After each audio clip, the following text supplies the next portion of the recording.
말고도 저같이 평범한 사람도 이렇게 드러나는 것처럼 여러분의 어떤 부분들, 어떤 실력적인 부분들이 실제로 어떤 미래에 대한 부분들이 굉장히 많은 부분들이 숨겨져 있다는 것을 본인 스스로 묵상하고 깨닫는 그런 시간이 필요합니다.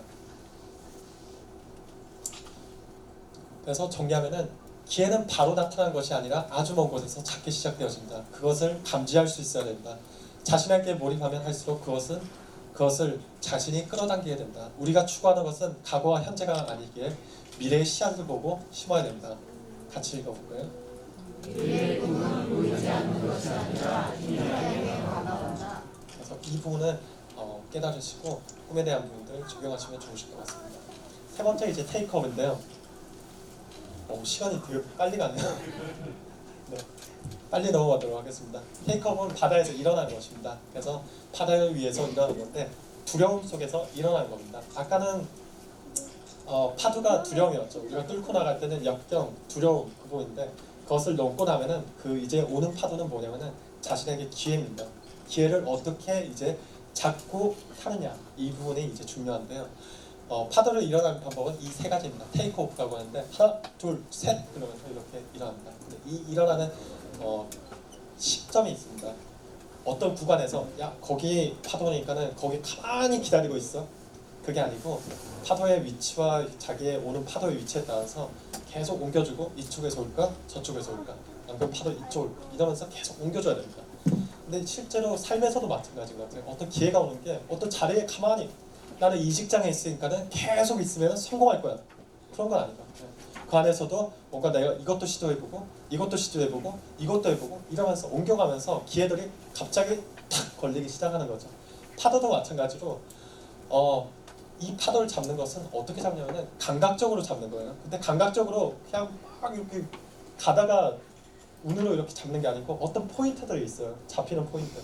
이 포인트 안에서 세밀하게 이렇게 움직이면서 이렇게 확 잡아 낚는 건데 이것은 어떻게 되냐면은 오랜 시간의 연습과 어떤 작은 기회에 어떤 익숙해지면서 이제 잡을 수가 있는 거죠.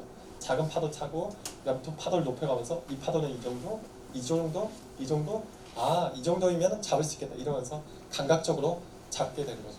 삶의 어떤 기회를 잡는 것도 마찬가지인 것 같습니다. 파도가 이렇게 너무 일찍 이렇게 되면 안 되겠죠. 그래서 이렇게 이 구간에 딱 들어가면은 파도가 일어서게 되습니다. 이 구간에서는 절대 파도를 잡을 수가 없습니다. 파도를 잡을 수 있다는 거 한번 보시면 될 것 같고요. 딱 두 번째 메시지는 파도에서는 자신이 스스로 일어나야 된다는 거. 그래서 모험을 시작되고 자신만의 어떤 깃발을 세워야 된다는 거. 이런 부분들이 필요합니다. 그다음 세 번째는 실패를 두려워하지 않는다. 그래서 실패 속에 어떤 숨은 키를 찾는 거. 청년의 시기에는 실패하는 게 굉장히 중요해요. 저도 이거를 지금 지나고 나서 이제 깨닫게 됐는데 실패에도 아름다운 시기가 있습니다. 그러니까 길가에서 노인이 갑자기 이렇게 걷다가 갑자기 탁 쓰러지는 거하고 청년이 그냥 아이가 이렇게 가다가 쓰러지는 거하고는 다른 거죠. 이런 것도 마찬가지로 꿈에 대해서 실패하거나 어떤 시도하는 거에 대해서 실패해도 괜찮고 그것이 용납되는 어떤 시기, 그다음 그것을 충분히 격려받을 수 있는 어떤 시기가 있습니다. 이 시기가 뭐냐면은 바로 2030 청년의 시기입니다. 이때는 실패해도 반드시 실패해야 된다. 그게 중요한 포인트가 아니고 실패해도 괜찮다. 이게 메시지입니다. 그래서 저도 마찬가지로 실패하는 게 되게 두려웠어요. 직장을 처음 가고 나서 직장을 실패하고 나서는 두 번째 직장부터는 뭔가 커리어가 꼬이는 기분? 이거 어떻게 하지? 내 인생 큰일 났다. 내가 어떻게 하지? 근데 돌아보니까는 아무것도 아니에요. 그 다음 취업 면접 갔다가 아무 말도 못하고 떨려가지고 눈밑이 펄 떨리면서 이렇게 나왔던 그 시간도 있었고 나 어떡하지? 이제 취업 못하나? 그랬는데 아무것도 아니에요. 시간이 지나면은 아무것도 아닌 그런 시간들이 있습니다. 그런데 그 실패를 본인이 어떻게 받아들이냐 그 부분이 굉장히 중요합니다. 실패를 마주하는 사람들의 자세가 있는데요. 세 가지가 있는 것 같습니다. 첫 번째, 실패를 부정하는 것. 이 실패 내가 아니에요. 이 핑계 대면서 이거는 내가 한 게 아니에요. 나는 이런 사람인데 이거 할 사람이 아니에요. 이렇게 부정하는 사람이 있습니다. 두 번째, 실패에 익숙해지는 것입니다. 실패를 하면은 나는 이런 사람이야. 나는 이런 사람이지. 그러면서 계속 용납하는 사람들이 있습니다. 이 두 사람은 어떤 성장의 어떤 포인트, 성장의 어떤 기회들을 놓쳐버리는 것입니다. 성장의 기회를 잡는 사람은 무엇이냐면 실패를 전환하는 것입니다. 이 실패를 어떻게 역전하느냐. 이걸 했기 때문에 다음에는 이걸 안 하기 위해서 어떻게 해야 되지? 그 부분을 어떻게 잡느냐에 따라 가지고 그 기회에 잡을 수 있는 기회를 잡는 방법을 알 수가 있고, 그다음 그걸 통해서 자기가 성장할 수 있는 그런 것을 얻을 수가 있습니다. 이제 테이크업을 정리하면은 자신의 인생은 자신이 준비해야 된다. 자신만의 모험을 시작하고 자신만의 깃발을 드는 시기이다. 실패를 두려워하지만 실패가 많을수록 성장의 기가 많아짐을 경험한다. 실패에 단단해질수록 미래의 모습에 가까워진다. 같이 읽어볼까요? 감각적으로 시도하는 것.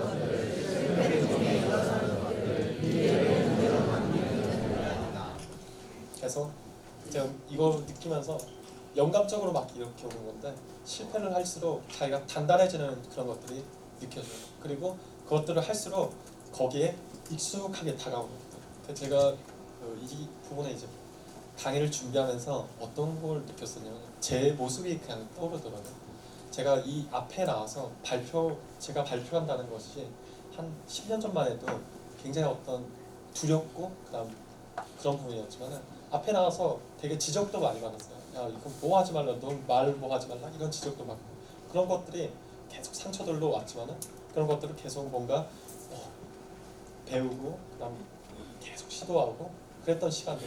근데 시도했을 때 제가 의지적으로 나온 것도 있지만 주변에서 그것을 많이 그렇게 야 앞에 나 괜찮아 그러면서 계속 보내줬던 그 시간들이 있어서 그 실패의 자리로 계속 밀어붙였던 그 시간들이 많았기에 이런 부분들이 많이 적응되고 그다음 그게 익숙해지는 거. 옛날에는 내가 강의하는 사람들 보면 저렇게 발표 어떻게 저렇게 잘하지? 그렇게 이제 바라봤었는데 어느 순간에 그냥 지금 뭐 잘한다는 건 아니지만 이 모습에 그냥 내가 익숙해지는 거야. 내가 이 정도만 됐어도 좋았을 텐데 했던 모습, 그런 것들은 충분히 올라간다는 거죠. 그래서 그 실패에 대해서 두려워하지 말고 도전해야 된다는 거. 그리고 청년들에 대해서 실패에 대해서 이런 격려의 부분이 필요하다는 거, 이런 부분들이 있습니다. 마지막은 네 번째인데요. 마지막은 라이딩입니다. 라이딩은 파도를 타는 건데 이것은 파도를 즐기는 것입니다. 파도를 타기 위해서는 자기만의 어떤 보드가 필요합니다. 보드가 필요한데 이것은 무엇이냐면 보통 롱보드부터 숏보드입니다. 롱보드는 부피가 면적이 크기 때문에 안정적인 라이딩을 할 수가 있고, 숏보드는 부피가 적기 때문에 어떤 퍼포먼스를 하기가 좋습니다. 서핑을 탈 때 사람들이 가장 바라는 것이 뭐냐면 숏보드를 타는 겁니다. 처음 탈 때는 여기서부터 이제 타거든요. 저도 아직 여기입니다. 그래서 이걸 타는데 제가 요거를 너무 멋있고 너무 타고 싶어가지고 롱보드를 타다가 발리 가서 배를 타고 이렇게 파도가 일어나는 지점이 있어요. 그래서 배를 한 2시간 정도 타고 가서 한 1시간 정도 타고 가서 거기에서 서핑 보드를 이렇게 탁 던져놓고 배는 이제 떠납니다. 그다음 서핑 보드만 의지해가지고 파도를 타고 이렇게 하는 건데, 제가 이거 보드를 타고 이제 한번 갔다가 바다 한복판에서 한 2시간 동안 이거만 안고 있다가 나오는 그런 경험이 있었습니다. 이거 뭐냐면은 파도를 탈 때는 자기만의 자기한테 맞는 보드를 타야 돼요. 삶을 살아갈 때도 자기한테 맞는 옷이 있고 자기한테 맞는 강점이 있고 자기한테 맞는 재능이 있습니다. 거기에 맞는 직업과 그다음 어떤 그런 부분들을 찾아야 됩니다. 자기를 강점을 발견하는 게 굉장히 중요한데요. 강점을 발견하는 것은 3가지가 있는 것 같습니다. 첫 번째가 전문 검사지나 진단지를 통해서. 그래서 이것은 무엇이냐면은 자기에 대해서 첫 번째는 왜 필요하냐면은 자기에 대해서 정의를 잘 못 내려요.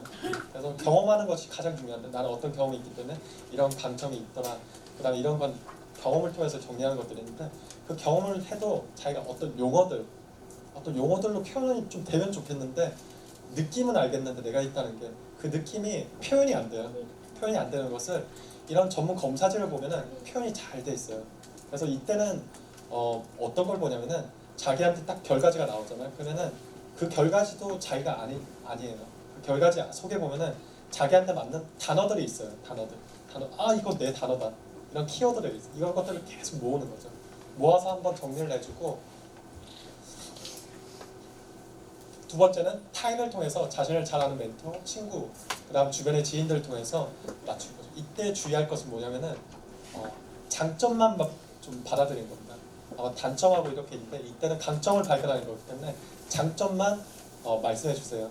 내가 강점이 무엇이죠? 이런 것들을 받아들이고 제가 해보니까는 단점 안 듣는 게 좋아요.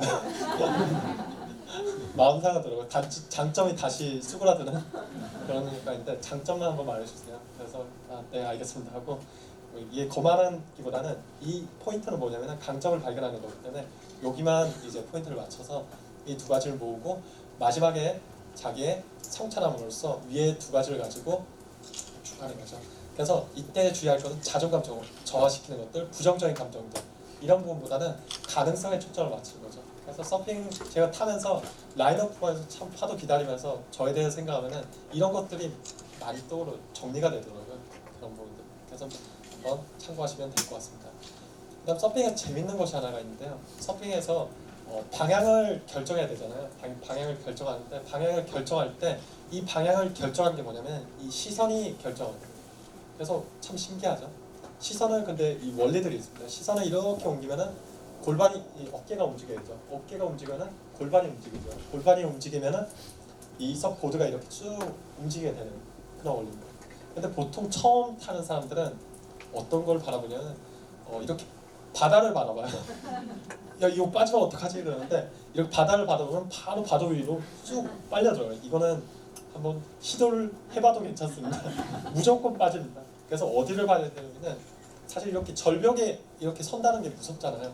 이것도 마찬가지예요. 서핑보드에 이렇게 선다는 게 절벽 이렇게 싸늘하게 이런 느낌이 들거든요. 그래서 바다를 봐야지 좀 안심이 되는데 그때 서늘하더라도